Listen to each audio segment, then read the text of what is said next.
سلامونه نیکې هیلې او پیرزوینې د افغان ګرځندوی چینل محترم او قدرمنو لیدونکو، امید لرم چې روغ جوړ او خوشحاله یاست. نو نن ورځ به د دویچ لرنن او پشتو د درسونو په لړۍ کې د صنف او مکتب مهم لغاتونه په جرمني ژبه کې زده کړو. نو نن ورځ د لیکسیون 12 یعنی 12م درس ام کلاسنزیما یعنی په صنف کې په کلاس کې. نو دلته به ټول هغه څیزونه تشریح کړو کوم یو څه په صنف کې کارول کیږي یا په صنف کې ورته ضرورت وي په صنف یا مکتب کې. نو په دې کالم کې دلته په پښتو باندې نومونه لیکل شوي دي او په ښي طرف کې دلته په انګلیش باندې د هغوی نومونه او تشریح لیکل شوې ده. نو کوم کسان چې د پښتو ژبې سره مشکل لري یا په کومو لغاتونو باندې په دقیق ډول باندې نه پوهیږي، نو کولی شي چې د انګلیش د لغاتونو یا د هغوی ترجمې نه په انګلیش باندې استفاده وکوي، نو بیا به ورته کوم مشکل نه وي. نو دلته به په جرمني یا الماني ژبه کې د صنف یا د مکتب مربوط ټول لغاتونه یو په یو تشریح کوو. زه به یې څو ځله تلفظ تکراروم تر څو تاسو ښه وپوهیږئ او سره مشکل ونه لرئ. نو راځو Das Klassenzimmer یعنی صنف ته ویل کیږي یا په انګلیش کې هم ورته کلاس ویل کیږي. نو په جرمني ژبه کې ورته وایي Das Klassenzimmer یعنی صنف. همدارنګه der Lehrer او داسې دی هغه آرټیکل دی په جرمني ژبه کې. نو der Lehrer یعنی نارینه استاد ته ویل کیږي چې په انګلیش کې ورته male teacher. په انګلیش ژبه کې دومره مشکل نه لري، ټولو ته ټیچر ویل کیږي، خو په جرمني ژبه کې جینډر فرق لري. نو der Lehrer په جرمني ژبه کې معلم استاد نارینه استاد ته ویل کیږي. همدارنګه die Lehrerin یعنی ښځینه استاد ته ویل کیږي یا ښځینه معلمه. نو آرټیکل یې هم فرق لري او دلته یې په ترجمې باندې هم لیدلی شئ په انګلیش ترجمې سره. همدارنګه die Schule یعنی نارینه شاګرد. همدارنګه die Schülerin یعنی شاګردې ته ویل کیږي ښځینه شاګردې ته. نو دلته یې په انګلیش باندې هم لیدلی شئ که کوم مشکل لرئ او نه پوهیږئ. der Tisch میز ته ویل کیږي یا ټیبل. همدارنګه der Stuhl چوکۍ ته ویل کیږي یا هم چیر. نو دا لومړني چې دي هغه آرټیکل دي او ټول دلته تشریح لیدلی شئ. همدارنګه راځو پسې die Tafel یعنی تختې ته ویل کیږي. په کوم باندې چې خط لیکو په صنف کې یا مکتب کې هغو ته die Tafel ویل کیږي یا بورډ بلیک بورډ او وایټ بورډ چې په انګلیش کې ورته ویل کیږي. همدارنګه die Kreide یعنی تباشیر یا رنګت ته ویل کیږي یا چاک په انګلیش کې. die Kreide تباشیر یا رنګت ته ویل کیږي. تباشیر چې کوم تخته باندې لیکل پې موږ کوو. همدارنګه die Schwamm تخته پاک ته ویل کیږي چې د تختې پاکولو لپاره کارول کیږي یا eraser چې کوم تباشیر باندې خط په تخته باندې ولیکل شي نو د هغوی د پاکولو لپاره die Schwamm یعنی تخته پاک ته ویل کیږي کومه چې تخته پې پاکوي.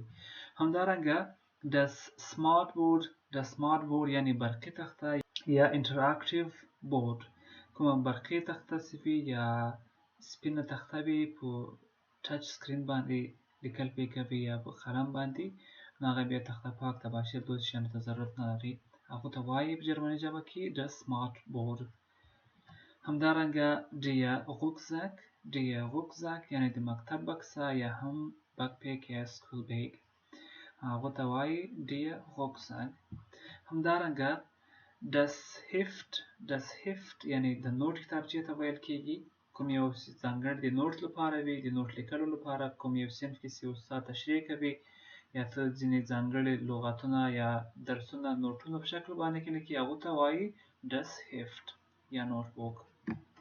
همدارنګه die Mappe کوچنۍ دوسیې ته ویل کیږي یا په انګلیش کې ورته فولډر وایي. کوچنۍ دوسیه یا کوم یو پلاستیکي دوسیه چې یوازې ځینې ورق کې هغې دي، هغو ته die Mappe ویل کیږي. die Mappe. همداشان غټې دوسیې ته چې ځینې لږ غټه وي او د ډېرو ورقو یا د ځینو کتابونو لپاره کارول کېږي هغو ته وایي ډیه اورډنه. ډیه اورډنه یعنی فایل یا دوسیه. ډیه اورډنه. همداشان das Arbeitsblatt. das Arbeitsblatt یعنی کاري پاڼه یا ورکشیټ. کوم یو ورقه چې تاته درکول کېږي ته د اګزام یا د امتحان لپاره څه شی کې لیکي یا همداسې ورقې ته چې هغه د ځینو سوالونو یا د پوښتنو لپاره کارول کېږي هغو ته وایي das Arbeitsblatt یعنی کاري پاڼه. همدارنګه das Papier. das Papier ورقې یا پرچې یا کاغذي یو ټوټې ته ویل کېږي هغو ته په انګلیش کې هم پیپر وایي خو الماني کې ورته das Papier وایي. das Papier. همدارنګه die Landkarte. die Landkarte نقشې ته ویل کېږي یا په انګلیش کې ورته میپ وایي. نو die Landkarte نقشه یا هم میپ. die Landkarte. die Landkarte نقشې ته ویل کېږي. همدارنګه das Plakat. das Plakat اطلاعیې یا خبرتیا یا اعلامیې ته ویل کېږي په پښتو ژبه کې. همدارنګه په انګلیش کې ورته پوسټر ویل کېږي. کوم یو چې په دیوال باندې ځړول کېږي ته یوه اطلاعیه یا اعلامیه یو څه شی چاته خپروي یو اعلان کوي هغو ته وایي پوسټر په انګلیش کې خو په الماني یا جرمني ژبه کې ورته das Plakat ویل کېږي. همدارنګه die Papierkorb. die Papierkorb دا د کاغذونو یو کوچنی بوکه یا سطل ته ویل کېږي کوم یو چې په ځینو صنفونو کې ایښودل کېږي تر څو هغه اضافي ورقې هلته کې واچول سي. نو دا یې هم په انګلیش باندې ده هغو ته ویل کېږي die Papierkorb. همداشان die Federmappe. die Federmappe. die Federmappe هغو ته د پنسلونو پاکټ یا بستې ته ویل کېږي یا پنسل کیز. کوم یو چې یو پاکټ وي په هغو کې ډېر پنسلونه چې ایښودل سوي وي هغو ته die Federmappe ویل کېږي. همدارنګه die Laptop. die Laptop لپټاپ ته ویل کېږي. die Laptop. die ارټیکل ده. die Laptop یعنی لپټاپ ته په جرمني ژبه کې ویل کېږي. دا خو ډېر ساده ده. همدارنګه die Email. die Email. die Email ایمیل ته ویل کېږي کوم یو چې د کوم یو میسیج ایمیل لیږلو لپاره کارول کېږي. همدارنګه das Handy. das Handy ټلیفون ته ویل کېږي. das Handy ټلیفون. همدارنګه die SMS میسیج ته ویل کېږي. die SMS میسیج ته ویل کېږي یا هم SMS په انګلیش کې. همدارنګه die Briefmarke. die Briefmarke. die Briefmarke ټاپې ته ویل کېږي یا stamp. کوم یو چې ټاپه کوي یو شی اسناد هغو ته ویل کېږي die Briefmarke. همدارنګه die Kugelschreiber. die Kugelschreiber نوکي قلم ته ویل کېږي یا همدا یې په تصویر کې هم لیدلی سئ یا بال پین په انګلیش کې ورته ویل کېږي. کوم یو چې قلم وي یا بټني قلم وي یا همداسې هغه د خطاطۍ لپاره ځینې قلمونه کارول کېږي هغو ته die Kugelschreiber ویل کېږي. همدارنګه die Computer.